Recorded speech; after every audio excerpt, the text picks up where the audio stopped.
terrific entertainment. Shear, Melvin Douglas in We Were Dancing, plus a hero in overalls. Joe Smith American, starring Robert Young with Marcia Hunt, starts Thursday, Low State, Grauman's Chinese.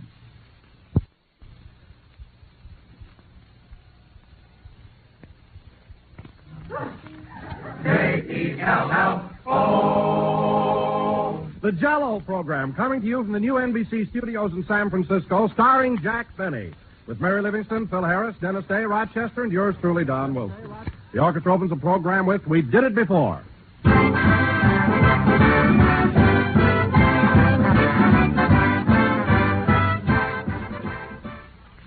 Friends, the next time you have Jell-O for dessert, see if you don't notice that it's better than ever. Because today, that famous flavor that has made Jell-O America's favorite gelatin dessert is even richer and more delicious, thanks to Jell-O's new and exclusive process. This new process, locks in the Jell-O flavor, protects it for your enjoyment, heightens the pleasure that Jell-O gives you. Now, more than ever before, you'll find real joy in Jell-O. You'll thrill to its bright, shimmering beauty, and you'll know a new delight in its tangy, zestful flavor. Flavor as refreshing as the juicy ripe fruit itself. But prove to yourself what tempting goodness you get in Jell-O's new locked-in flavor. Open a package of Jell-O. Notice that there's no telltale aroma, no sign of escaping fragrance and flavor. Then dissolve the tiny Jell-O particles and notice how Jell-O's captive goodness comes pouring out. Delightfully good, gloriously rich. Get Jell-O tomorrow and discover what a lot of extra enjoyment you get in Jell-O's locked-in flavor.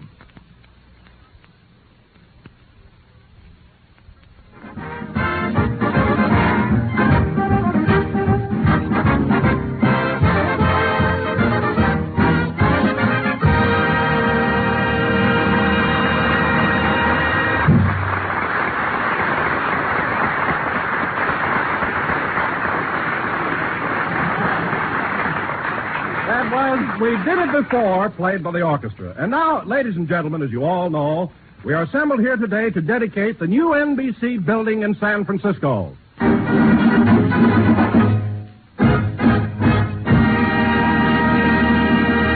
Yes, sir. So it is only fitting and proper on this momentous occasion that we bring you a man who was also present when Robert Fulton dedicated the first steamboat, Jack Benny.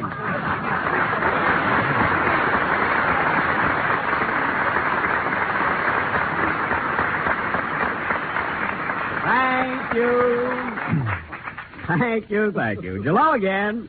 This is Jack Benny talking through a brand new microphone. And, Don, I'm in too good a mood today. Pardon me, Mr. Benny. Hello, Mac. Testing. Hello, Mac.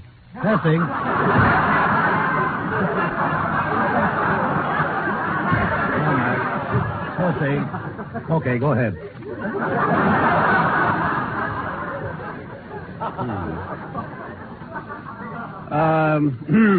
Hello again. This is Jack Benny talking.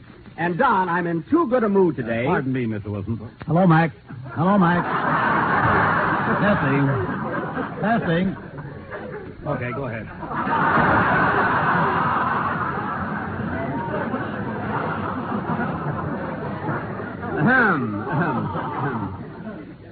Hello again. This is Jack Benny talking.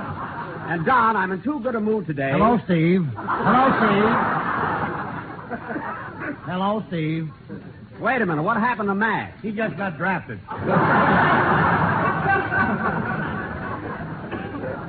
Oh, I was wondering. Anyway, Don, I am really in a marvelous mood today. Here we are in this beautiful building, and it sure is a thrill being here for the opening of these new studios, isn't it? Yes, Jack, I've never seen such a gorgeous layout. The surroundings are so luxurious, and the page boys and ushers have such swanky uniforms. You think the page boys are swanky? Don, you know that apple machine they've got backstage? Yes? Well, I got an apple out of it just now, and the worm was wearing a tuxedo.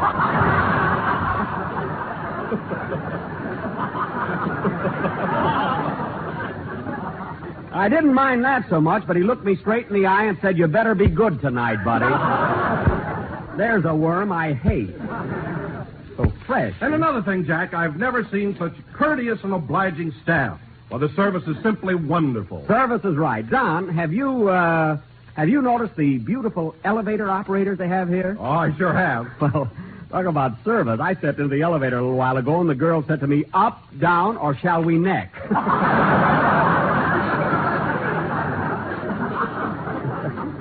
I took up like a darn fool. Imagine, huh? But seriously, Jack, this building represents the last word in scientific advancement. It certainly does. It's a testimonial to the ingenuity of 20th century communications. That's right. It's a tribute to modern engineering and a milestone in the progress of radio. Yes, Don. And in a couple of hours, Fred Allen will be on the air and prove that all this was in vain.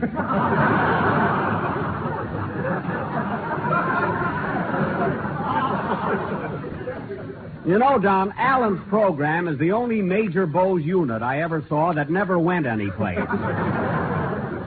But getting back to the dedication of this building, I think that... Right this way, folks. Follow me, everybody. This is Studio A. A sightseeing tour right in the middle of the program. Now, folks, let me call your attention to this beautiful auditorium. Note the apple green walls, the vivid orange drapes, and the big blue eyes of our master of ceremonies. Now listen, buddy, we're right in the middle of a broadcast. Quiet, please. This room can seat 325 people, or 650 if they want to cuddle. Now look, buddy. Are there any questions, please? Yes, what time does the bus leave for Petaluma? Mary, come here, will you?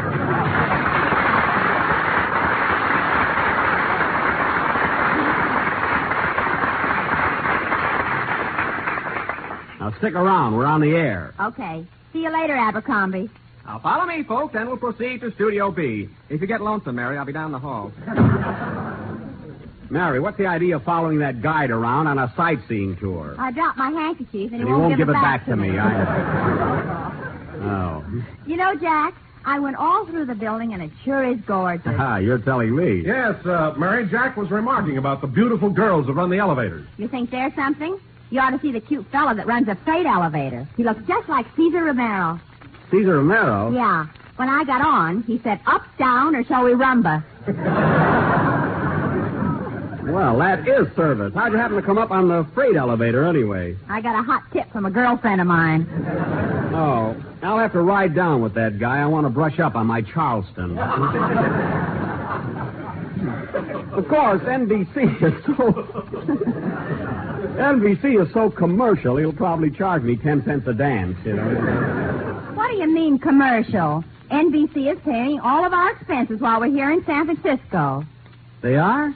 Yes. They're paying for all our food, taxis, and entertainment. They are? And they're even paying our hotel bills. Well, that settles it. I'm going to get a room tonight.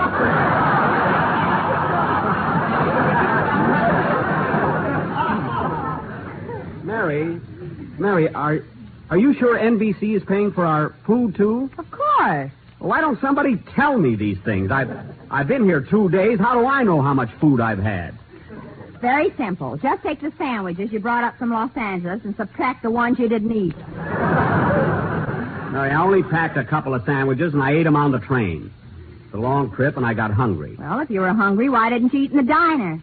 The diner? Yeah, you ought to go in one sometime. They got tables and waiters and everything. I know. Where do you think I get my toothpicks on the train? I wish I'd have known about NBC paying our expenses, though.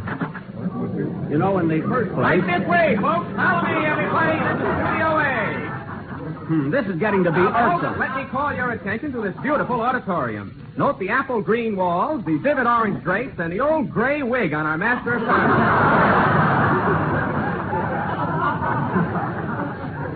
Now, just a minute, buddy. Buddy's my brother. I'm Abercrombie. I don't care who you are. I don't want you interrupting in the middle of a broadcast. Quiet, please. There are 300 people now seated in the studio, folks. 25 walked out since I was here last. That's a lie. Now beat it, will you? Are there any questions, please? Yes, when do we get to Chinatown? Oh, Dennis. Oh, hold on, Mr. Benny.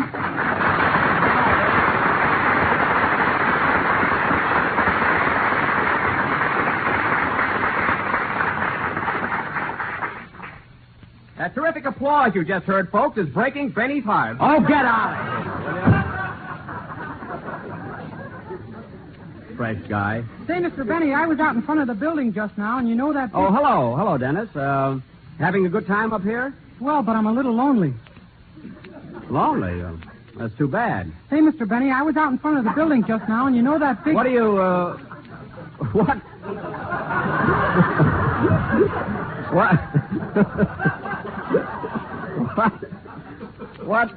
What do you mean lonely? Didn't you call that telephone number I gave you? Yeah, but a girl answered, so I hung up.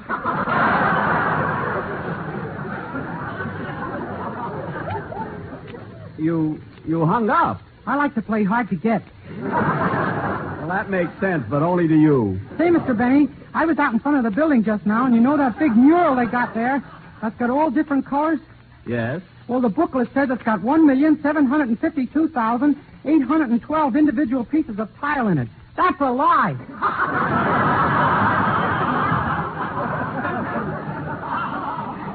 How do you know? I counted them.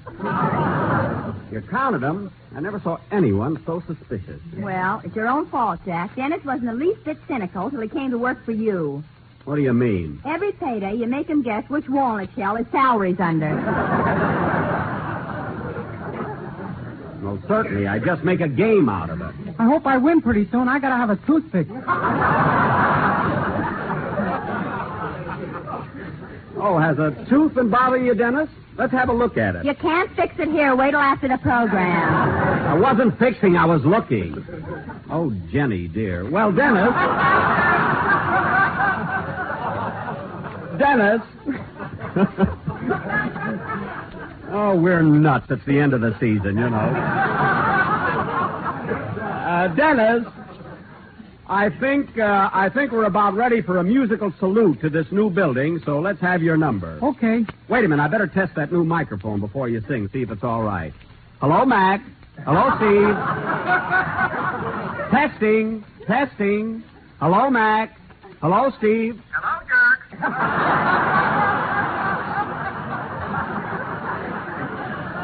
Well, it's working all right. Go ahead, sing, kid.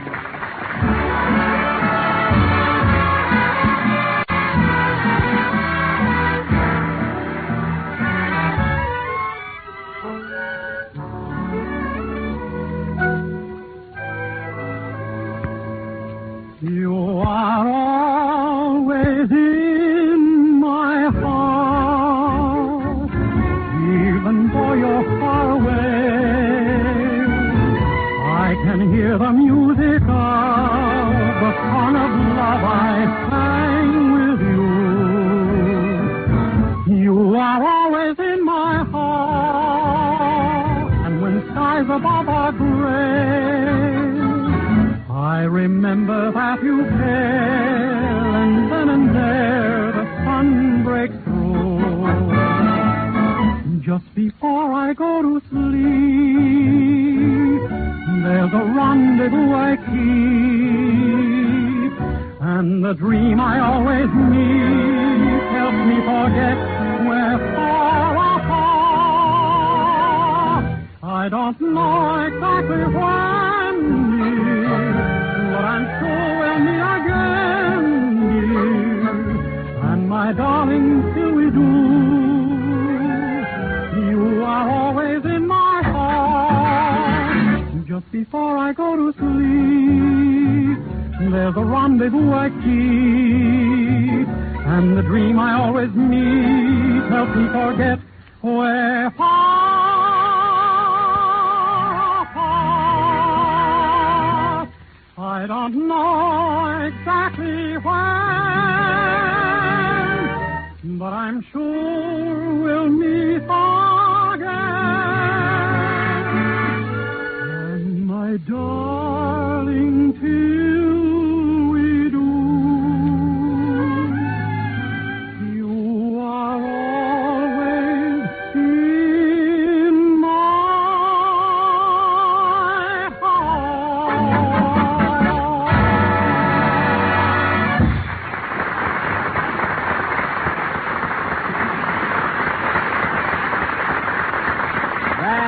Was Always in My Heart, sung by Dennis Day. And just think, Dennis, that's the first song to emanate.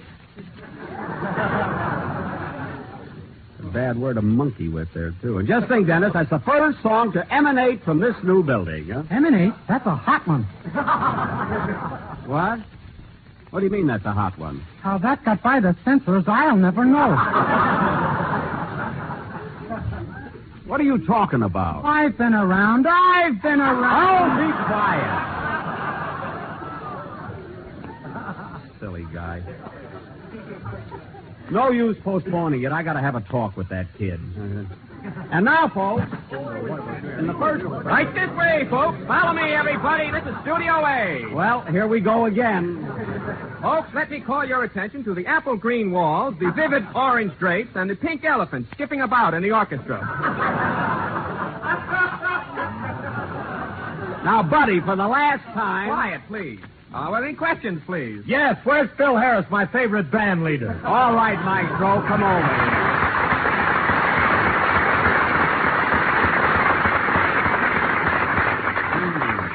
Gee, what a reception. Thank heavens I'm not egotistical. We had to rehearse him on that word egotistical.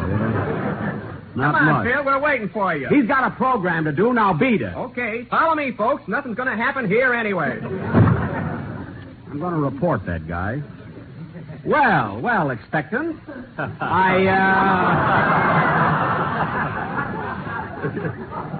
Going to be a father in a couple of days, you know. Well, I've been trying to get hold of you all day. Where are you stopping? Well, Frankie, my guitar player, and me checked in at the Fairmont. We got the bridal suite. The bridal suite, eh? How do you like it? Not so hot. Last night, Frankie married the chambermaid, and I had to sleep in the lobby. Well, I'm glad to hear that Frankie has finally settled down.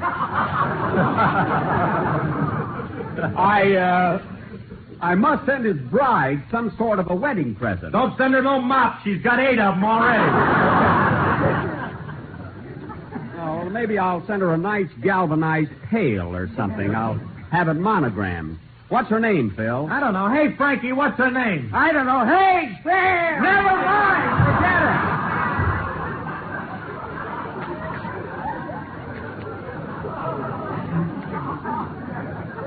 I'll just send her a plain pail. And incidentally, Phil, just because NBC is paying your expenses in San Francisco, you don't have to splurge on a suite. Gee, is NBC paying Mr. Harris's expenses up here? Yes, Dennis. And now, ladies and gentlemen... Are they paying mine, too? Yes, Dennis. And now, ladies and gentlemen... Then let you and I check out of that all-night movie.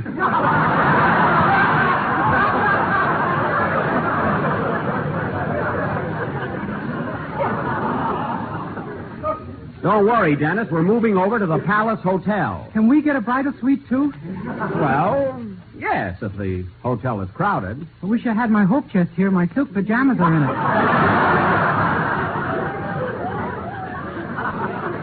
Oh, sure. And now, ladies and gentlemen, as I started to announce, for our feature attraction this evening, the Benny, Fisherman's Wharf, isn't the only thing around here that smells players.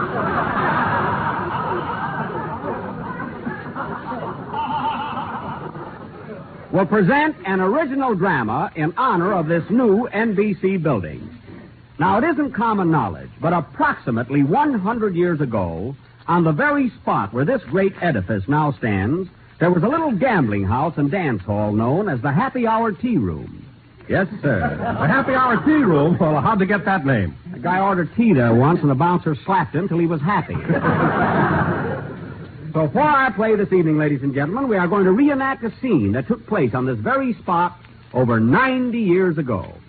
Now, I will be the proprietor of the Happy Hour, that famous gambler, Jack Ace Hawkins. You're going to be a gambler. Yeah, sure. Why not? You wouldn't bet $4 that Oakland Bridge goes to Oakland.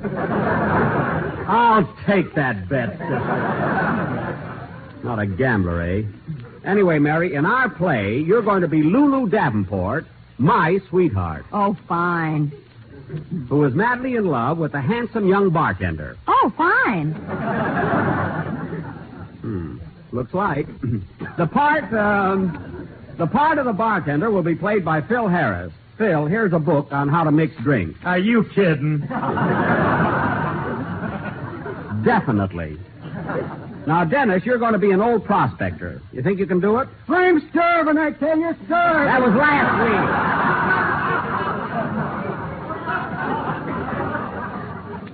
week. Now, Don Wilson. Yes, Jack. Don, we want some authentic San Francisco atmosphere, so you're going to play the part of Nob Hill. Lay down. Or lie down, rather. I'm sorry, Morty, lie down. And now, folks, this thrilling and nostalgic drama of yesteryear will go on immediately after... I'll take it. Hello? Hello, Mr. Benny. This is Rochester.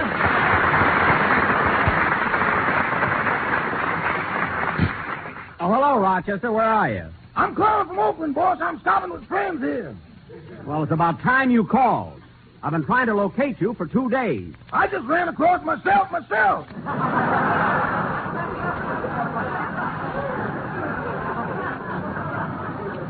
What? What are you talking about? Well, you see, I was born in Oakland, boss. Uh-huh.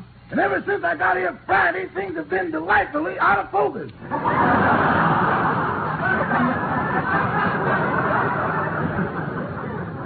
I can imagine. Now, Rochester, you work for me, don't you? Yes, sir. In other words, your job is not to be in Oakland, but here in San Francisco at my hotel. Is that correct? Yes, sir. You're supposed to unpack my bags, press my clothes, and answer the phone. Now, what happened? First time the phone rang, it was for me. Well, listen, Rochester, you come over to my hotel immediately. We're leaving for Los Angeles tomorrow, and I don't want you to miss that train. That's why I called you, boss. Can I spend the week up here? You see, next Wednesday is my birthday. Next Wednesday is your birthday. Rochester, if I remember correctly, you celebrated your birthday about a month ago. I did?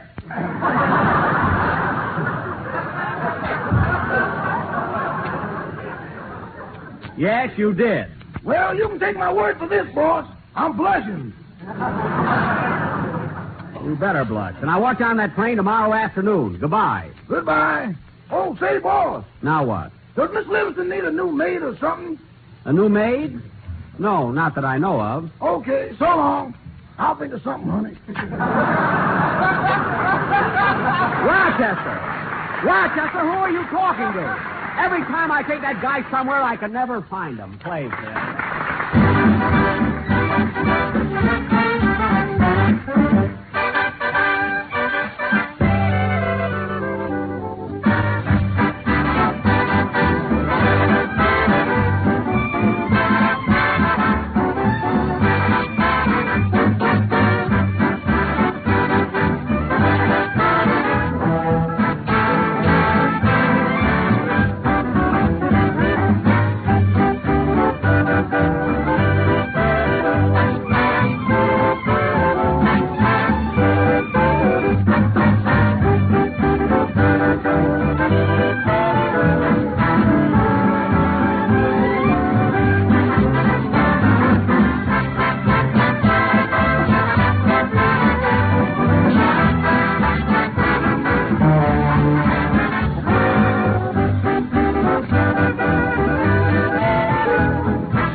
Don't Sit Under the Apple Tree, played by Phil Harris and his orchestra. Phil, I want to congratulate you on the way the boys are all dressed up for this great occasion. Yeah, ain't they natty? Natty is right. They're all shaved, every one of them. How'd that happen? One of the boys ran across a lady barber down the street. I know there must have been an added attraction there somewhere. And now, ladies and gentlemen... You know, fellas, Jack used to go with a lady barber in Waukegan. Oh, forget it, will you? They were even engaged to be married till a terrible thing happened. Mary, I said forget it. No. What happened, Mary? One day she slapped a hot towel on Jack's face and then picked his pocket. Dirtiest trick I ever had played on me. And now, ladies and gentlemen, there I was in the chair, never dreaming that Christina was a crook. But it looks like. And now, ladies and gentlemen, All right, so I pay for my haircuts now. Who cares? For our feature attraction this evening, we present a saga of the early days in San Francisco entitled Jack Ace Hawkins' Revenge, or He Didn't Mean to Kill Her, but He Doed It. Thanks, Red. Take it, Mr.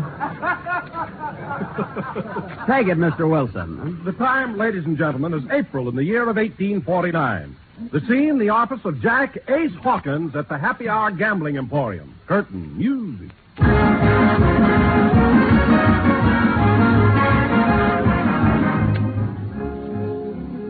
I had enough of this. Take that.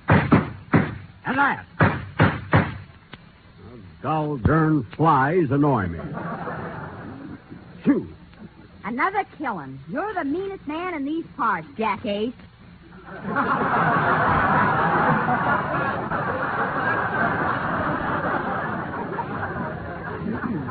Just make that ace. I'll feel more comfortable.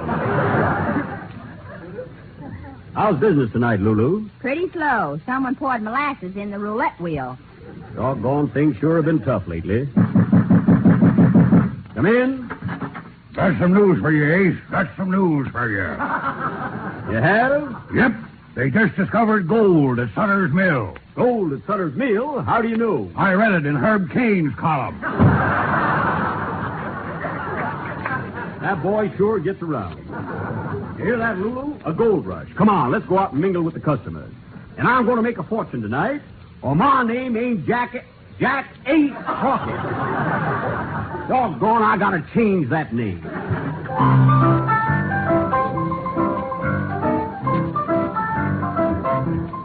What a mob.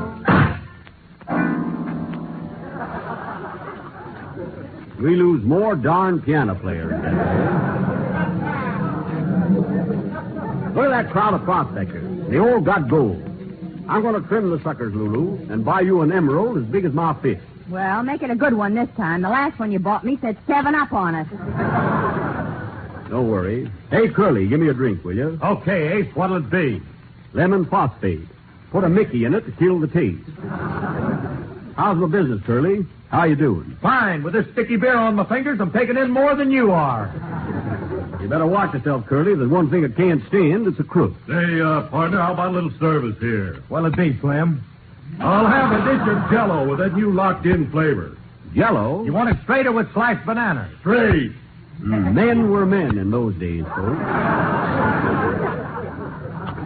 Hey, stranger, I see you got a big bag of gold dust there. How'd you like to play a little stud poker with me? Oh, thanks. I'd rather dance with Lulu. Well, either way, we can't lose. Go ahead. Pardon me, mister. I'm looking for Ace Hawkins, the famous crook. That's gambler. I'm Ace Hawkins. What can I do for you? Well, I just got in from Sutter's Mill, and I'm loaded. You know where I can double my money? I sure do, partner. Sit right down here at this table. I'll teach you how to play a little game called high card. Okay, here, bartender. Hold my yo-yo.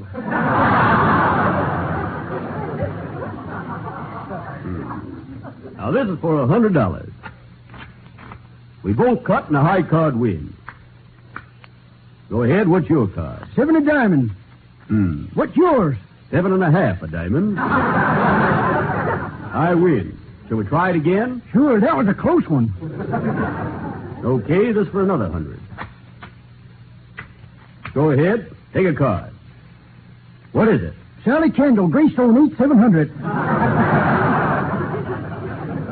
How did that get in there? Take another one. Okay. What do you got? Holy smoke. Well, what is it? The 0 of hearts. You win again. That's 200. Now, I'll tell you what, stranger. Let's cut the cards just once more for all the gold you got. What do you say? Okay, but I want to keep my yo-yo. Fair enough. This time I'll take a card first. I got the Jack club. What's yours, stranger? Well, what's your card? There's something wrong here. I got an 8. An ace? Why, you're nothing but a low-down thieving thief. I'm a-taking your gold, stranger, and I'm a-taking it right now. Oh, no, you don't. Watch out, partner. He's got a gun. Yes, and I'm going to use it. Now, give me that gold, stranger. Right this way, folks. Into Studio A. This program came to you from San Francisco. This is the National Broadcasting Company. KFI Los Angeles, Earl C. Anthony Incorporated, Packard Distributors. Keep up morale with lovely hands. Protect nails and polish with Seal Coat